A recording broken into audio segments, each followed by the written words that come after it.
إلا الله لا إله إلا الله لا إله إلا الله عظم لا إله إلا الله دائم لا إله إلا الله لا إله إلا الله محمد رسول الله صلى الله عليه وسلم كلمة حق عليها نحيا عليها نموت وعليها وبها نبعث إن شاء الله تعالى من الآمنين إن الله وملائكته يصلون على النبي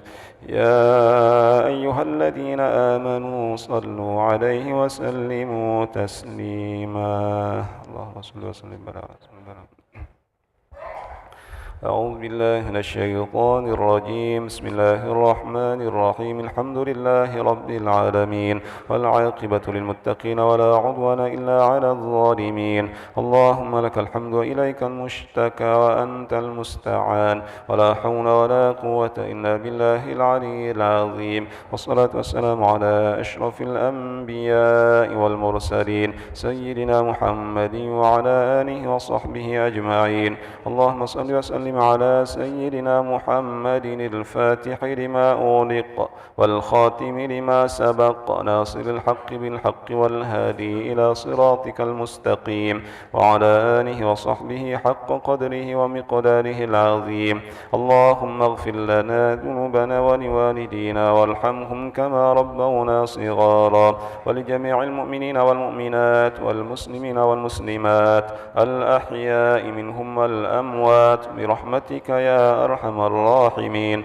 اللهم جملنا بالعافية والسلامة وحققنا بالتقوى والاستقامة وأعدنا من موجبات الندامة إنك سميع الدعاء اللهم حبب إلينا الإيمان وزينه في قلوبنا وكره إلينا الكفر والفسوق والعصيان واجعلنا من الراشدين ربنا آمنا بما أنزلت واتبعنا الرسول فاكتبنا مع الشاهدين اللهم إنا نسألك علما نافعا ورزقا حلالا طيبا مباركا وعملا متقبلا ربنا هب لنا من أزواجنا وذرياتنا قرة أعين واجعلنا للمتقين إماما ربنا اغفر لنا ولإخواننا الذين سبقونا بالإيمان ولا تجعل في قلوبنا غلا للذين آمنوا ربنا إنك رؤوف رحيم ربنا ظلمنا أنفسنا وإن لم تغفر لنا وترحمنا لنكونن من الخاسرين ربنا لا تزغ قلوبنا بعد إذ هديتنا وهب لنا من لدنك رحمة إنك أنت الوهاب ربنا تقبل منا إنك أنت السميع العليم وتب علينا يا مولانا إنك أنت التواب الرحيم ربنا آتنا في الدنيا حسنة وفي الآخرة حسنة وقنا عذاب النار وصلى الله على سيدنا محمد النبي الأمي وعلى آله وصحبه وبارك وسلم فضل سبحان ربك رب العزة عما يصفون وسلام على المرسلين والحمد لله رب العالمين. الفاتحة. بعد الشيطان الرجيم بسم الله الرحمن الرحيم الحمد لله رب العالمين الرحمن الرحيم مالك يوم الدين إياك نعبد وإياك نستعين اهدنا الصراط المستقيم صراط الذين أنعمت عليهم غير المغضوب عليهم ولا الضالين آمين آمين يا ربنا يا رب العالمين يا مجيب السائلين ولا حول ولا قوة إلا بالله العلي العظيم. اللهم عافنا من كل بلاء الدنيا وعذاب الآخرة وشر الدنيا وشر الآخرة غفر الله لنا ولهم برحمتك يا أرحم الراحمين. دعواهم فيها سبحانك اللهم وتحيتهم فيها سلام وآخر دعواهم أن الحمد لله رب العالمين.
Bismillahirrahmanirrahim. Assalamualaikum warahmatullahi wabarakatuh.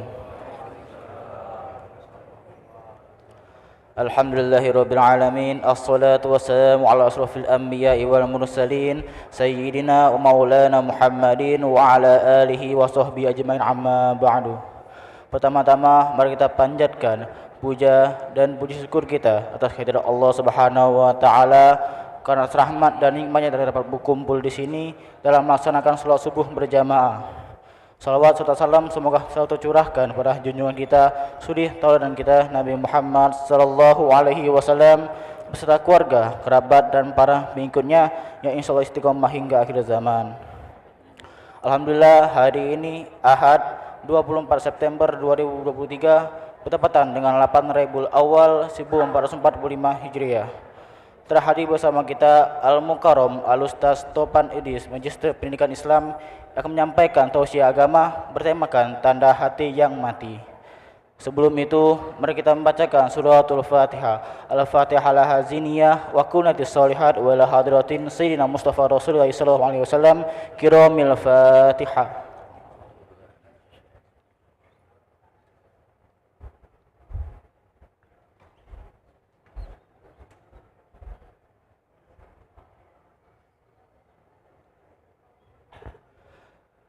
Selanjutnya, mari kita dengarkan secara seksama tausiah agama yang akan disampaikan oleh Al-Mukarram Al-Ustaz Topan Idris, Magister Pendidikan Islam, pada Ustaz fa'alaihi falafadul maskuro. Sallu ala Nabi Muhammad.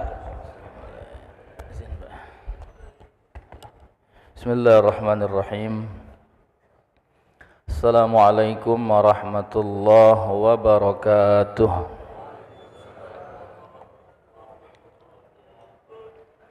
Alhamdulillah, thumma salatu wassalamu ala sayyidina Rasulillah wa ala alihi wa sahbihi wa man walah. Allahumma salli ala sayyidina wa maulana Muhammad wa ala ali sayyidina Muhammad, amma ba'd. Ma'asyiral hadirin wal hadirat, para alim ulama, para sesepuh, para asatidz yang insyaallah dimuliakan oleh Allah Subhanahu wa taala. Alhamdulillah, kita sama-sama bersyukur kepada Allah Subhanahu wa taala di hari Ahad subuh kita dikumpulkan di masjid yang penuh dengan kemuliaan dan keberkahan ini dalam ketaatan kepada Allah Subhanahu wa taala. Selanjutnya di bulan Maulid, marilah kita perbanyak salawat kepada Rasulullah. Allahumma salli ala sayyidina Muhammad wa ala ali sayyidina Muhammad. Ma'asyiral hadirin wal hadirat, Bapak Ibu yang dirahmati oleh Allah Subhanahu wa taala.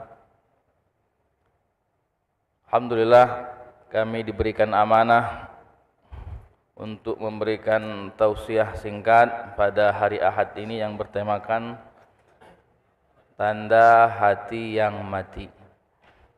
Di dalam Al-Quran surah Asy-Syu'ara ayat 88 Allah berfirman, a'udzubillahi minasyaitonir rajim, yauma la yanfa'u malu wala banun illa man atallaha biqalbin salim. Yauma, hari apa itu? Hari ketika kita dibangkitkan oleh Allah Subhanahu wa ta'ala. Wa nufikha fis suri fa idzahum minal ajdathi ila rabbihim yansilun. Age pas kita lah mati galau Bapak Ibu, ketika hari sudah kiamat, lalu Allah perintahkan kepada malaikat, siapa yang tukang tiup trompet? Israfil.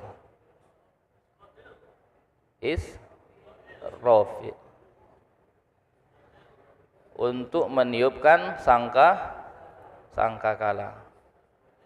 Ketika ditiupkan sangkakala ini, kata Allah Subhanahu wa taala, wa nufikha fis suri fa idzahum minal ajdath ila rabbihim, maka dibangkitkan kita di dalam kubur kita itu.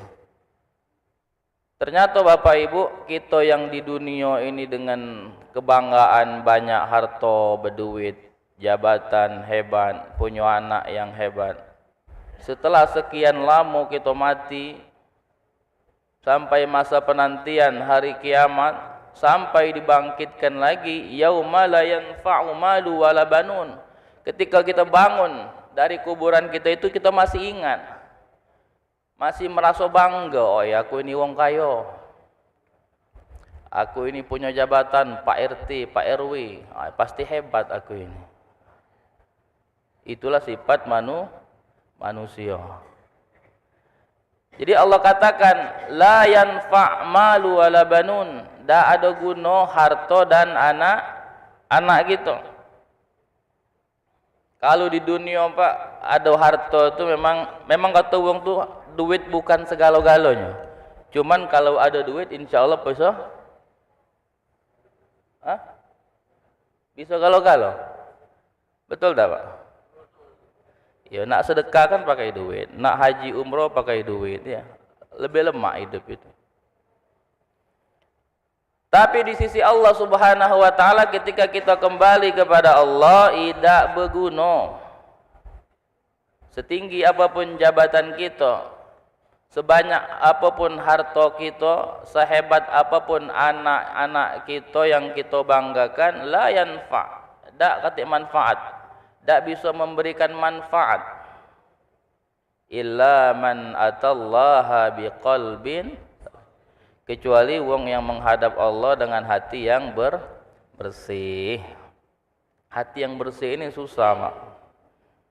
Maka dikatakan oleh Ibn Athaillah dalam kitab Al-Hikam, untuk mengidentifikasi hati yang mati itu sebagai berikut. Bismillahirrahmanirrahim. Min alamati mauti qalbi adamul huzn ala ma fataka minal mawafiqat. Al mawafiqat ay at-ta'at. Di antara ciri-ciri hati yang mati adalah adamul huzn, tidak adanya rasa sedih. Saat kapan?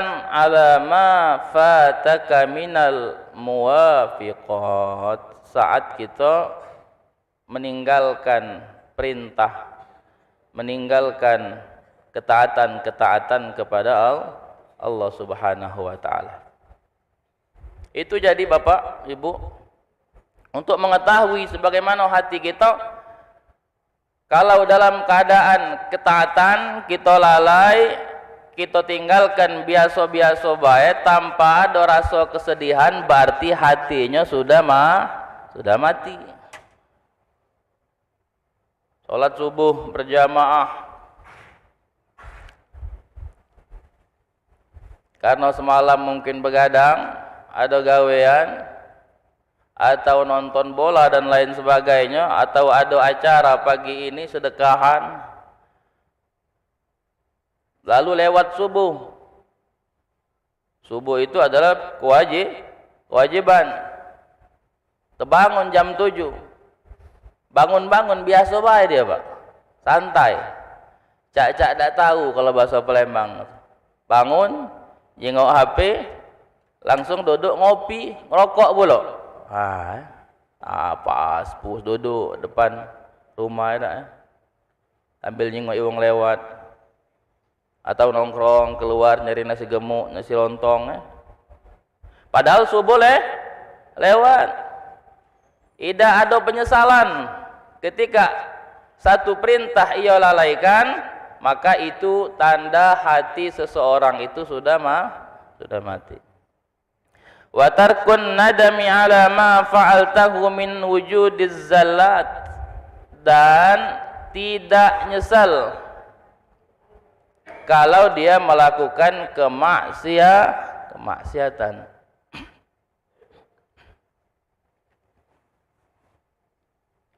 Seseorang pertama kali melakukan kemaksiatan, Bapak Ibu tentu ada rasa takut, betul? Wong begal motor, ya. Pertama kali dia begal motor pasti gemeter badannya. Wong maling pasti gemeter. Wong melakukan perzinahan, saat pertama kali dia melakukan itu pasti ada rasa takut, rasa cemas kalau ketahuan, kalau ketangkap basah. Sekali digawekan berhasil, coba lagi yang kedua berhasil, akhirnya berterusan kate ada rasa penyesalan. Maka ketika manusia berada dalam kondisi ini, ketahuilah, kata Ibn Athaillah, itu ciri-ciri hati wong yang sudah mati. Wa yufham, maka dapat dipahami Bapak Ibu bahwasanya adalah an-nasururaka bit-ta'ah. Ketika kita bahagia dengan ketaatan, wa husnuka 'alal ma'siyah, dan ketika kita menyesali, bersedih kalau kita bermaksiat, alamati hayati, berarti hati kita bersih, hati kita ini hidup. Kama fil hadis, man sarrathu hasanatuh wa sa'at sayyi'atuh fahuwa mu'min. Siapa baik, kata Rasul, uang yang bahagia, uang yang senang, uang yang ragap dalam kebaikan, dan dia bersedih dalam keburukan, maka dia beriman.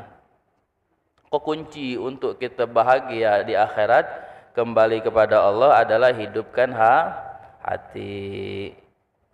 Bahagiakan, senang Pak beribadah, subuh berjamaah, senang gitu. Melai berzikir Asmaul Husna, senang suara kita dipimpin oleh Ustaz Qasim yang merdu. Berjamaah bersama imam, lalu berzikir habis sholat, senang gitu, keluar suara gitu, menampilkan pakaian-pakaian terbaik ketika kita ke masjid, itu bentuk kesenangan gitu. Habis sholat tidak langsung keluar masjid, tapi duduk sedengat sampai waktu syuruk, kita duduk hadir di majelis ta'lim, diniatkan i'tikaf, kita tilawah Al-Quran ataupun berzikir sampai waktunya terbit matahari, kita sholat 2 rakaat. Ketika kita keluar dari masjid, ada satu kelegaan dalam hati kita, gembira Pak, bahagia.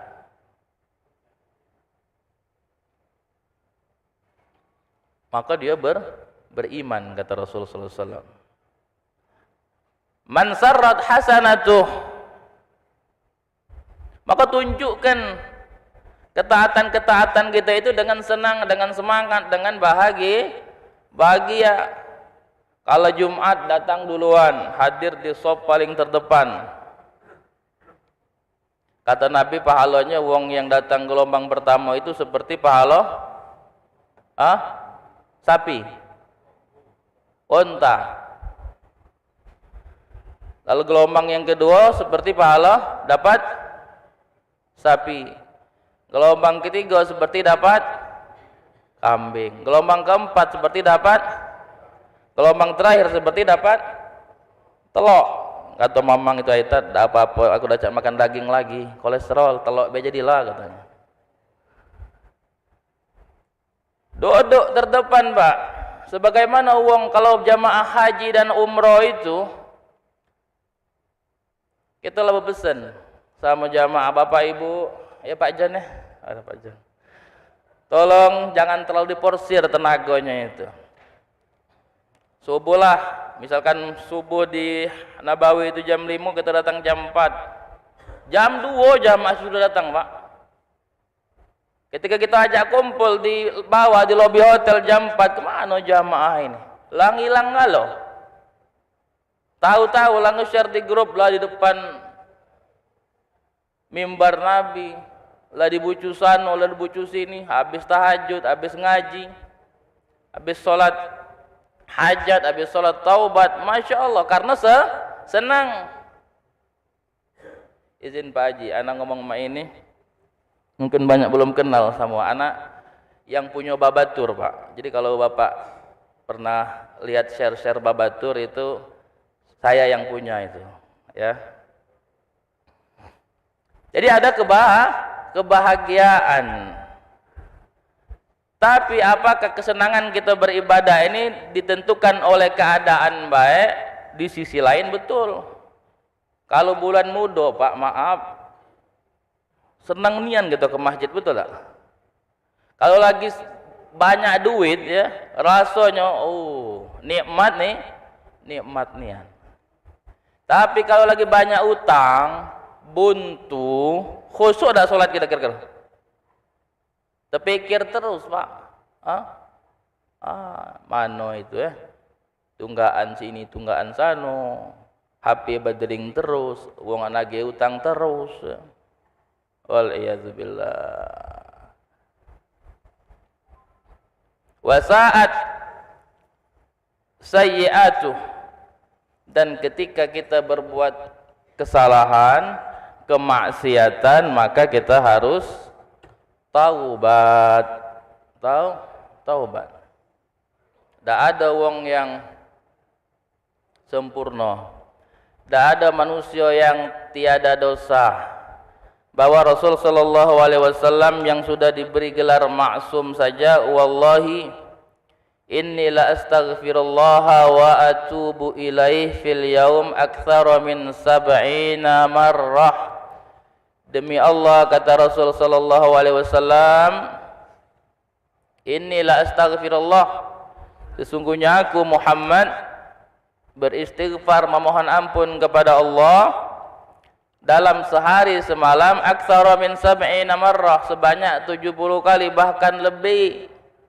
Rasul itu memohon ampun dan bertaubat atas dosa-dosanya.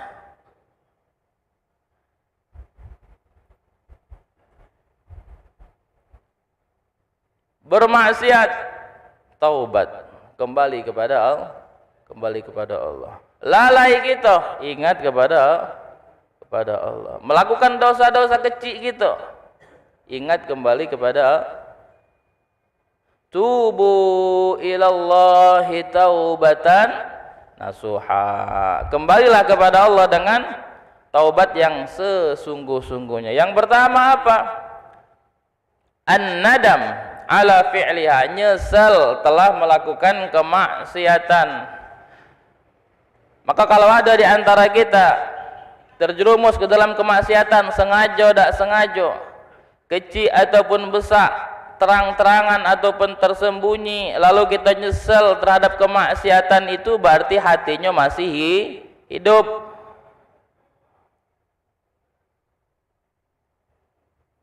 Kami kemarin ada acara di Lombok, Pak, sekitar 3 minggu lalu.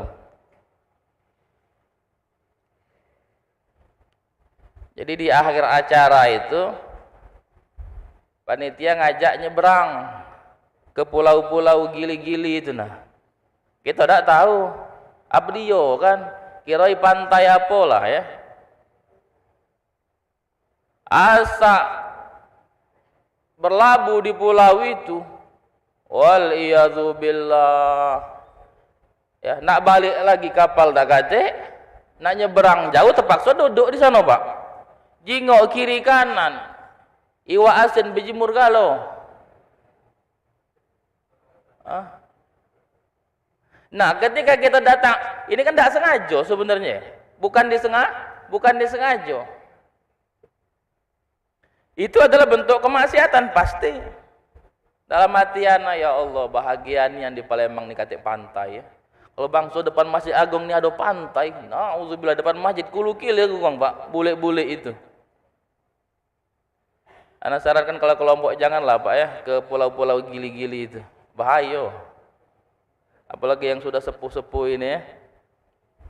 Sengaja tak sengaja, besar ataupun kecil, maka perlu diistighfari, disesali. Astagfirullah, ini dosa mata. Jangan diulangi lagi. Kalau sudah keluar dari sana tahun depan balik lagi sama mau namanya itu. Jangan ngulang lagi. Kalau kita masih ngulangi kemaksiatan yang telah kita lakukan, berarti kita itu taubat sambal. Hari ini jero, taubat, besok ngulang lagi, taubat lagi, ngulang lagi, taubat lagi, ngulang lagi. Dan meninggalkan perbuatan itu selama-lamanya. Kalau handphone ini sumber kemaksiatan, maka sedekahkan handphone itu, Pak. Kalau motor kita menjadi sumber alat menjadi untuk berbuat maksiat, jual ke. Kalau tempat pekerjaan kita menjadi sarana kita jauh dari Allah, penuh dengan kemaksiatan, uang-uangnya, akhlaknya yang tidak benar, tinggalkan. Kembali kepada Allah. Fahuwa mu'min. Maka kata Nabi, itulah ciri-ciri wong yang beriman kepada Allah Subhanahu wa ta'ala. Illa man atallaha biqalbin salim. Maka hati yang bersih, wong yang menghadap Allah dengan penuh banyak amal perbuatan kepada Allah, di akhirnya ditutup dengan husnul khatimah. Pasti wong yang hatinya bersih, setiap saat dia tak jauh dari istighfar, Pak. Ada dosa kecil dan besar, dia tidak nunda-nunda untuk memohon ampun. Kenapa kita perlu banyak beristighfar? Karena kita tidak tahu kapan kita ini dipanggil oleh Allah. Jangan nunda-nunda. Kalau sekiranya kita dalam keadaan su'ul khotimah, na'udzubillah.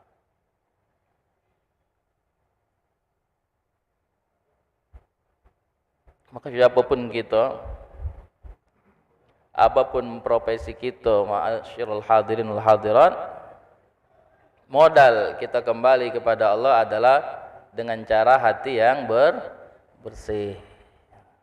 Harta yang banyak, maaf Pak, sebanyak apapun harta kita, yang menjadi rezeki kita itu adalah yang kita makan dan yang kita pakai.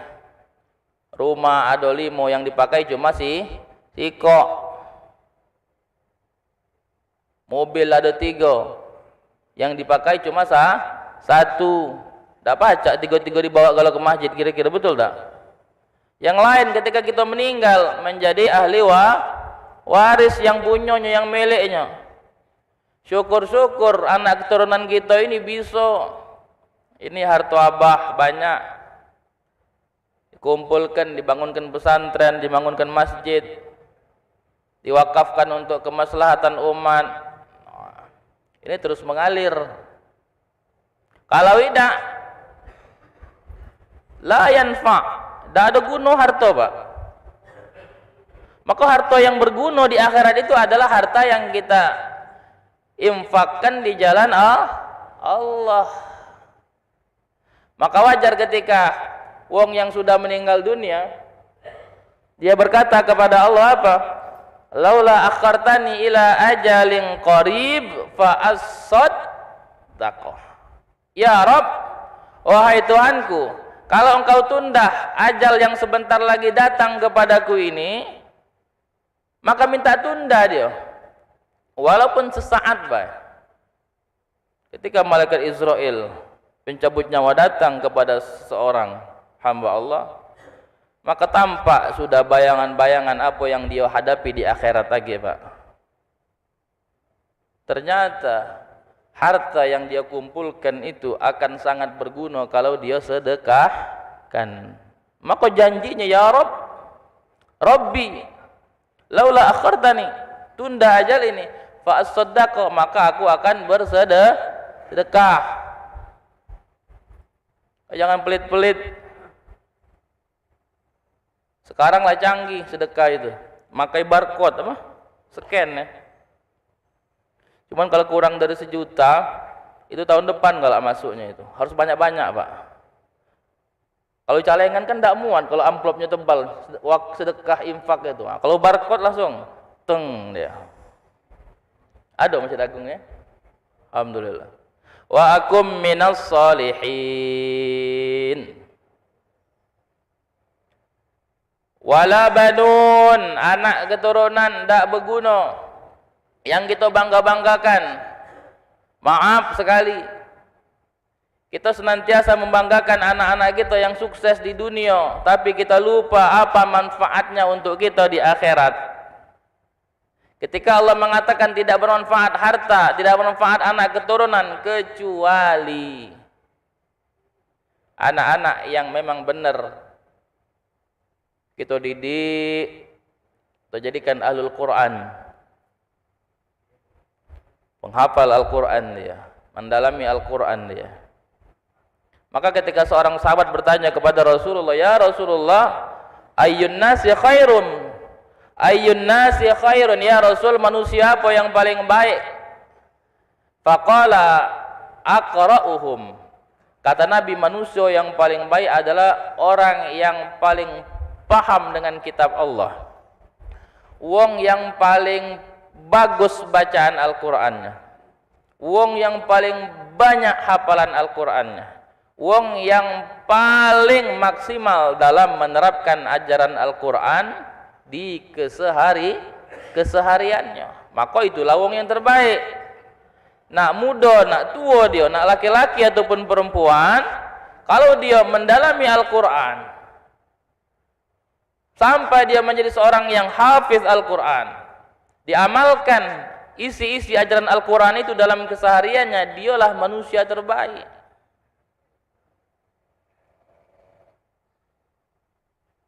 Kita lihat sekarang wong-wong yang berduit, anak-anaknya sekolah-sekolah mahal kalau sekolah Islam terpadu, sekolah tahfiz Al-Quran.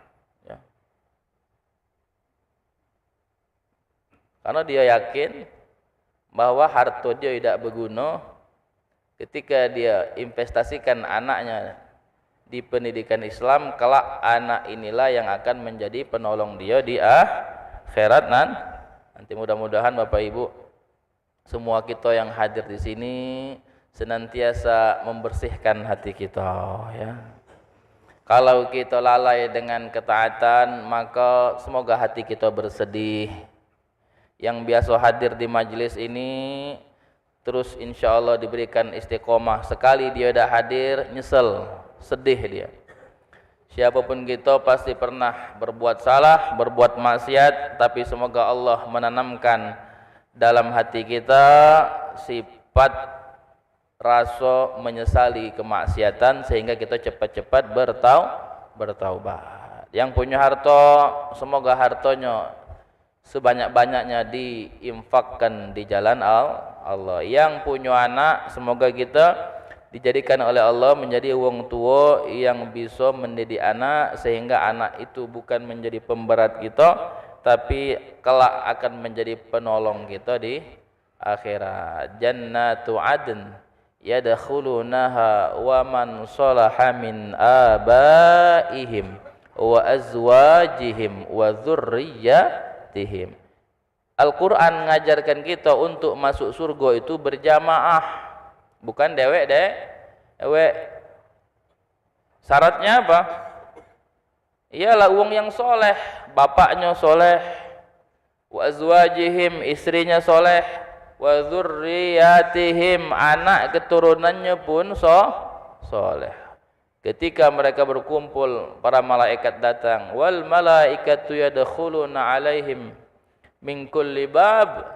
Salamun alaikum bima sabartum fa ni'ma uqbad dar. Insyaallah berkumpul kita di sini menjadi simbol pertemuan kita di surganya Allah. Amin ya rabbal alamin. Wal afu minkum jami'an. Assalamualaikum warahmatullahi wabarakatuh. Bismillahirrahmanirrahim. Alhamdulillahirabbil alamin. Allahumma shalli wa sallim ala sayyidina Muhammad wa ala ali sayyidina Muhammad. Allahumma zidna ilma wa wasi'na fi arzaqina wa barikna fi ma razaqtana waj'alna mahbuban fi qulubi ibadik wa azizan fi ayunihim waj'alna wajihan fi dunya wal akhirah. Allahumma barik lana fi asma'ina wa absarina wa qulubina وأزواجنا وذريتنا وتب علينا الله وتب علينا يا تواب وتب علينا إنك أنت التواب الرحيم اللهم اجعلنا شاكرين على نعمتك مثنين بها قابلين لها وأتمها علينا سبحانك اللهم وبحمدك نشهد أن لا إله إلا أنت نستغفرك ونتوب إليك صلى الله على سيدنا محمد وعلى آله وصحبه وسلم الحمد لله رب العالمين السلام عليكم ورحمة الله وبركاته. Waalaikumsalam warahmatullahi wabarakatuh. Syukran kasiran kami ucapkan pada Al-Mukarram Al-Ustaz Topanidis, Majelis Pendidikan Islam yang telah menyampaikan tausiah agama. Semoga apa yang beliau sampaikan dapat bermanfaat bagi kita semua. Saya selaku MC mohon maaf jika ada salah-salah kata, dan kepada Allah saya mohon ampun. Saya akhiri, wassalamualaikum warahmatullahi wabarakatuh.